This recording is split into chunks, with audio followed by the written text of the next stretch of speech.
Komið þið sæl og velkomin í Móla.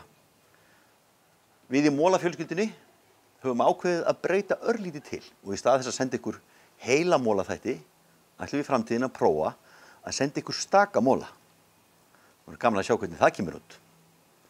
En í þættinum í dag ætlum við að skella okkur í siglingu á Ellunni. Við ætlum að skoða 1919 á Borgarbrautinni og sjá endurbæturnar sem eiga sér stað þar.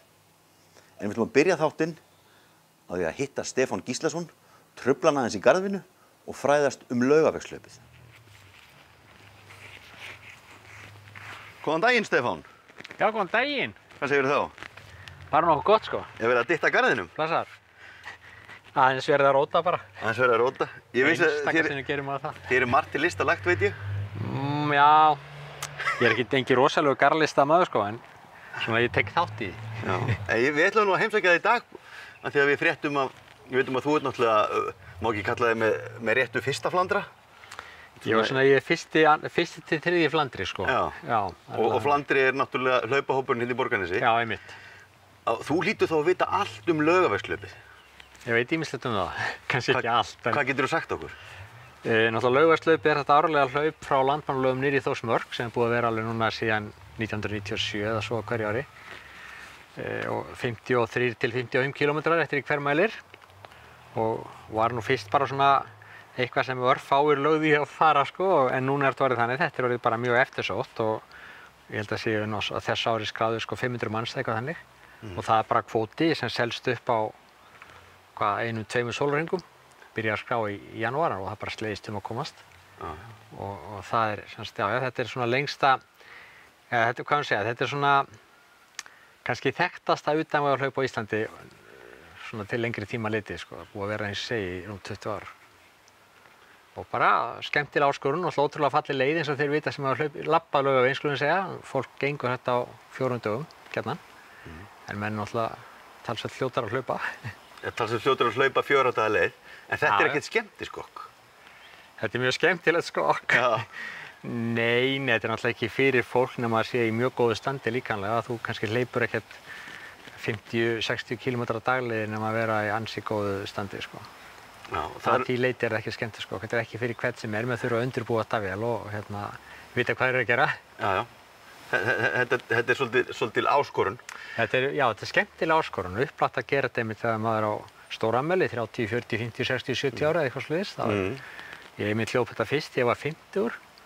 Það var svona, það er áskorun. Það er alltaf svona tilefni þegar maður stendur á tug að gera eitthvað skemmtilegt.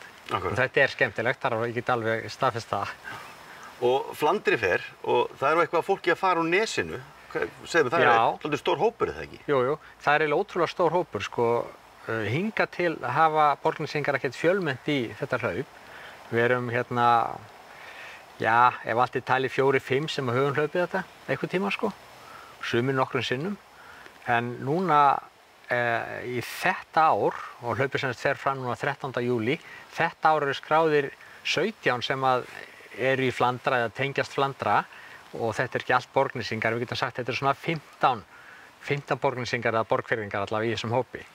Þannig að þetta er ótrúlega stór hópur raun og veru og stór merkilegt þannig laga því að eins og segir, einhverjir 4-5 hafa gert þetta áður og hitt er allt nýtt fólk sem er bara að takast á þessu áskorun fyrsta skipti og ótrúlega gaman að bara bæði að vita til þess og eins að fylgjast með því hvernig fólk hefur verið að undirbúa sig og allir hafa sínar ástæður eins og til dæmis þetta, menn eru að fylla tug í aldri og eru að skora á sjálfan sig, reyna að sigra sjálfan sig og bara mjög skemmtilegt og mikil stemming í því að gera þetta. Og það er ákveðin hlaupavírus virðist vera búin að vera grassera hérna í bænum síðustu árin. Með Flandra finnst manni, þetta er orðið svolítið vinsælt sport. Já, þetta er náttúrulega út all land að gerast og svo sem út allan heim og þá sérstaklega síðustu árin í utanvegarhlaupum. Þau alveg verið að springa út bæði á Íslandi og annar staðar. Og einnig Borgarnesi, náttúrulega Flandri var stofnaður, eða svona var til, hann var kannski aldrei formlega stofnaður. Þetta eru svona grassrótarsamtök frekar en svona formleg félagasamtök. Hann var stofnaður haustið 2012 og svona hverjum tíma eru kannski 20 manns eitthvað virkir en þetta er alveg eitthvað á annað 100 mann sem hafa verið í þessu stúsi á þessum 7 árum sem eru liðin. Þannig að þetta er búið að svona snerta líf margra borgnesinga og nágranna og bara mjög gaman að fylgjast með því og náttúrulega búið að vera margt skemmtilegt, að fór að gera margt skemmtilegt saman. Þannig að verður náttúrulega stór upplifun að fara Laugaveginn saman í sumar, en við erum líka búin að fara í önnur hlaup innanlands og utan, búin að fara í 2-3 utanlandsferðir í maraþon og allt mögulegt sko, en þetta er búið að vera mikill félagsskapur fyrir bara nokkuð margt fólks þegar maður lítur tilbaka yfir þessi 7 ár. Já. Og hvenær er hlaupið?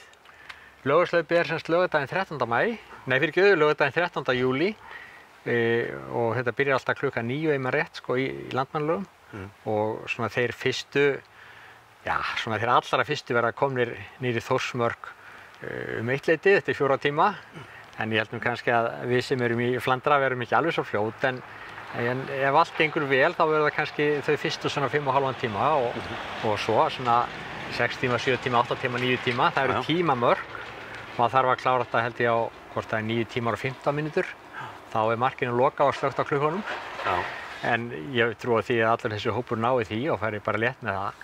En auðvitað er þetta fólk á mismunandi getustigi. Sumir eru bara mjög reyndir hlaupara nú þegar og hafa eins og segir hlaupið þetta nokkrum sinnum. Þeir reyndust örugglega 4 sinnum til dæmis.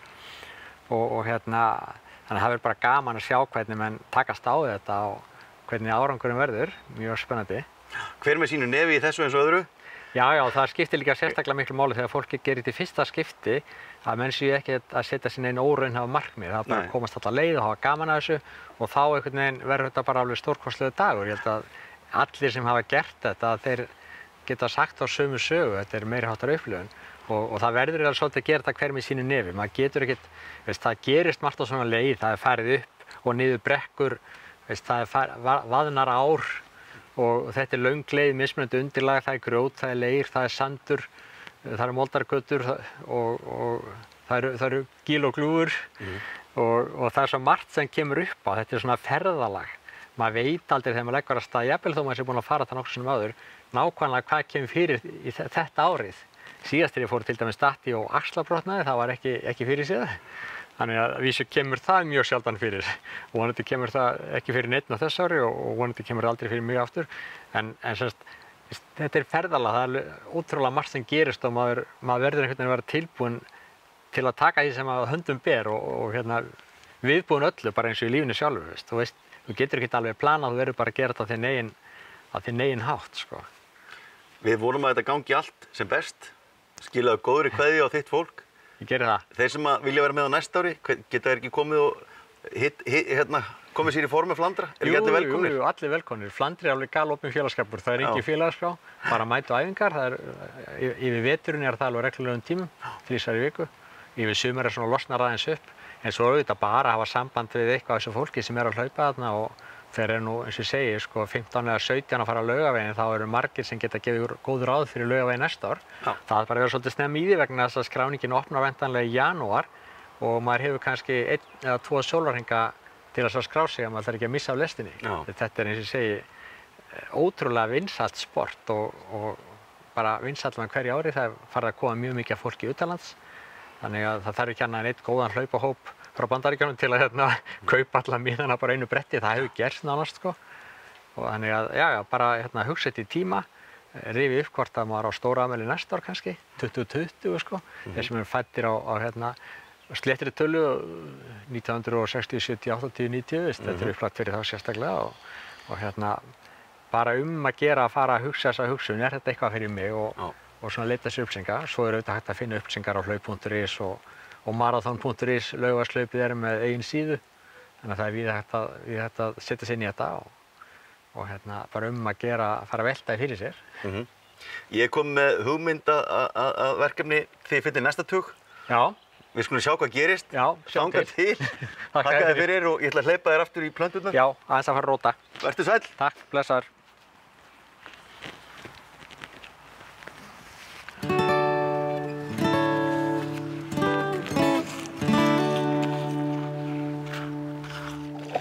Jæja, Siggi. Ef að lóan er vorboðin ljúfi, þá geta að segja að Ellan sé boðberi sumars, allavega í Borgarnesi. Jú, er það ekki. Það er ekki komið almennilegt sumar fyrir en Ellan er komin á sinn stað. Ég held að Borgnesíkar séu sammálaðir. Já, margir sem að minna okkur á ef við erum að gleyma okkur. Við erum svolítið seinir þetta árið og það alveg, þetta að heyrast raddir. Já, já. Segðu mér aðeins, hver saga þessa báts? Saga bátsins svo að hann var byggður 1977 í Stykkishólmi held ég, það færi rétt með. Svo eignast Hildibrandur Bjarnarhöfnbátinn og 1996 þá kaupa pabbi heitinn og Ásgeir Ásgeirsson bátinn og komum með hann í Borgarnes. Og þá stofnað stórútgerðarfélag Mýramanna sem gerir út á ánægju og með bessaleyfi. Það ekkert minna? Það ekkert minna. Við fylgjum ekki alveg kannski öllum reglum kvótasamfélagsins, enda ekki mikið veitt á skipinu. Það fyrst og fremst til ánægju og gleði. Og enda á ekki að vera kvóti á ánægju? Nei, hún verður að vera ómæld. Og stórútgerðarfélag Mýramanna heldur bátinn í dag og sér hann. Og hver starfsemin á bátnum í dag? Starfsemin fyrst og fremst fyrirsætustörf fyrir ferðamenn, þar sem hún hvílir á sundinu. Og svo reynum við að hafa tíma fyrir okkur og sigla í 2 hringi með börn og konur á brákarhátíð. Einhverjum hluta vegna vilja kallar sækja meir í spýtbátana. En spýtubáturinn, hann það sem gefur lífinu gildi. Það einhver meiri rómantík við þetta heldur en sjókettina? Þú fannst það áðan þegar við sigldum hérna í hring. Já, já. Og hljóðið unaðslegt úr henni? Alveg dásamlegt. Og hún liggur hérna, hún á sér pláss? Hún á sér pláss hérna á Brákarsundinu, liggur þar á bóli. Og hún haggast ekki? Hún fer bara eftir föllunum og lætur þið vita hvort það aðfallið útfall. Já, það má nota hana þannig. En sagan segir að þið eru ekki með akkeri í bátnum. Hvernig festið hana? Hún hvílir við ból og bólið blokkin úr gömlu eldborginni sem þarna á Bólakafi. Páll heitir Stefánsson setti þarna niður ból og hafði sinn bát. Og þetta endurvöktu þeir félagar pabbi og Ásgeir á sínum tíma þegar þeir komu með Eluna í Borgarnes. Því að það hálf ánægjan að hafa þetta svolítið vesen. Maður fer ekki niður að bryggju stekkur borð og siglir á stað. Maður þarf að komast út á sundið og ná í Eluna bólið sitt. Þetta er eins og gott hjónaband, það þarf að hafa það aðeins fyrir þessu. Það þarf að vera smá vesen, annars ekkert gaman. Nei. Og þið frændur, Ari Björn sem stýrir vélum hérna í dag, þið eru svona... Ari Björn skipstjóri. Hann skipstjóri? Já. Og þið eru svona, þú veit hvað, fyrst í hásætið eða? Já, inni bara. Og svo Pétur frændi okkar Geirsson, hann stjórnarformaður og bakhjarl stórútgerðarfélagsins. Já, sá góður maður. Sá góður maður. Hann gerir sér fulla grein fyrir því að ferðamenn verða að hafa eitthvað fyrir stafni þegar þeir koma og gista á Hótel Borgarnes. Akkurat. Og göngutúr út í Eyju og mynda Elluna klárlega góður rúndur fyrir ferðamenn. Glæsilegt að heyra. Ég heyra að Elluna í góðum höndum og verður það vonandi ókomin ár? Já, vonandi. Það ekkert sjálfgefið í þeim efnum því að allt kostar bæði tíma og peninga og fyrirhöfn. En meðan við höfum ánægju þá stöndum við þessu stúsi. Við stöndum við bakið okkur með andlegum stuðning. Takk að þér fyrir. Að minnsta kosti. Takk kærlega fyrir okkur. Takk sömuleiðis. Já, gleðilegt sumar og njótum Ellunar. Njótum Ellunar.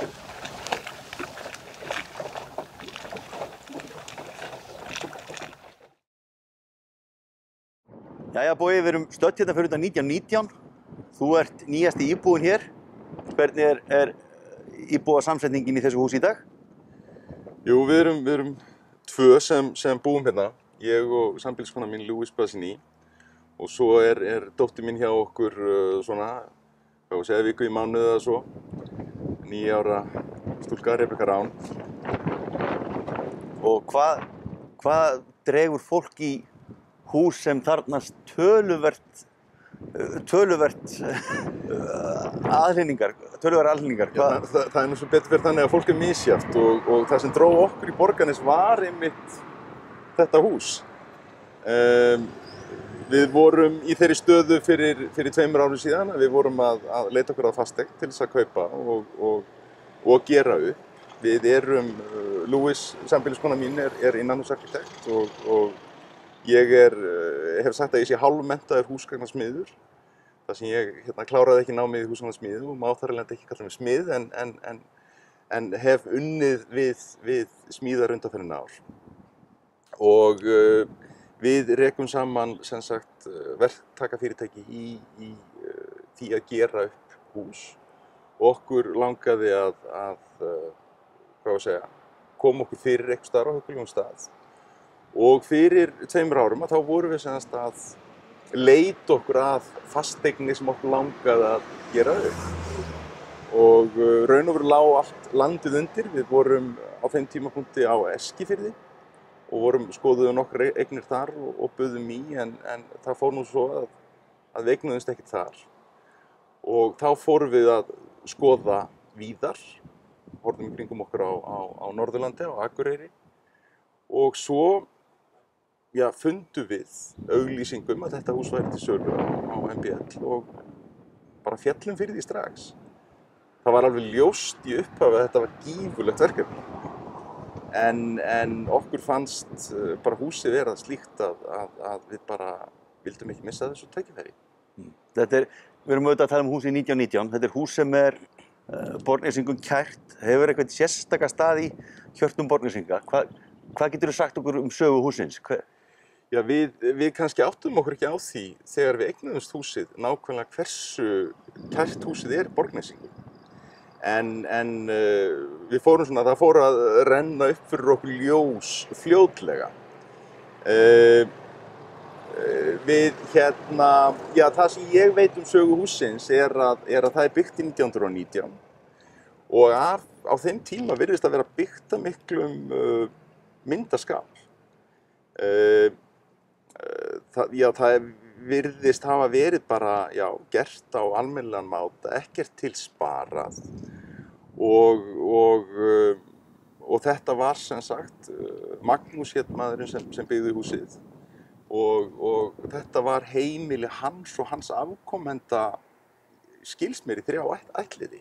Allt undir 1980 eða allt að því, skilst mér. Og húsið hefur hýst, þessa fjölskyldu hefur hýst fleira. Sagan segir að hér hefur verið gæludýrabúð meira að segja. Þetta hefur sinnt ýmsum hlutverkum í gegnum tíðina.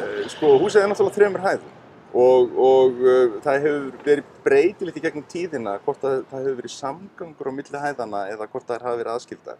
Mér skilst reyndar að það hafi alltaf verið þannig að það hafi verið samgangur á milli allavega 2 hæði í einu í húsinu, það er að segja einhverju stigar á milli hæða, en jarðhæðin var síðustu áratugina, skilst mér, þar var verslunarrekstur, það var blómaverslun þar á einhverjum tímapunkti og svo var gæludýraverslunina sem margir innfæddir Borgnesingar minna mig á. Og mér skilst að það séu menn hér í bænum sem vilji endilega koma gæludýraverslun aftur í húsið. Það er hugmynd. En þetta hús er nú frægt líka fyrir það sem stóð hérna utan við húsið, sem var gosbrunnurinn. Já, það sem fallega kerramín stendur í dag. Hvað getur sagt okkur á honum? Það er einmitt eitt af því sem við ekki vissum þegar við eignuðumst húsið. En við lærðum það mjög fljótt að það hefði verið gosbrunnur þarna. Og okkur var snemma sagt að gosbrunnurinn væri að öllum líkindum okkar. Og það er semst komið á hreint núna, alveg án allra undarbragða, að það er vilji fyrir því að gosbrunnurinn komi hingað aftur. Og hann mun snúa aftur. Það er búið að gera gosbrunninu af önduðum fagmanni og hann lítur stórvel út. Þannig að hvenar hann kemur er ekki alveg endanlega útséð með, en það er svona jafnvel verið að gæla við það að við náum að setja niður í sumar. Þannig að við mögum að vona því að innan skamms verði þetta hús komið í, má segja, upprunalegt horf með gosbrunninum. Hvenær áætlum við að sá dagur verði? Húsið sjálft verður tilbúið að utan bara á næstu viku. Við erum að horfa kannski á hámarki 4 vikur, þannig að við erum að sjá fram á að miðjan júní verði húsið tilbúið að utan sjálft. Grindverkið í kringum það og garðurinn vonandi í sumar, en við skulum segja til þess að hafa vaðið fyrir neðan okkur að 17. júní 2020 að þá verði þetta bara allt eins og best verður á kosið. Ég held að sé sannarlega viðeigandi að þetta hús fá að verkið fá að líta dagsins ljós á þjóðhátíðardaginn. Ég Það væri held að það sé skemmtilegt. viðeigandi. En ég held að við náum því ekki 2019. Nei. En þetta er bara frábært verkefni og ég veit að íbúar eru virkilega ánægðir með að það sé loksins verið að gera þetta hús upp. Bara þakka ykkur fyrir að koma og við hlökkum til að sjá afraksturinn 17. júní einhvern tímann. Já, við bara þökkum fyrir móttökurnar í Borgarnesi. Takk fyrir það. Takk.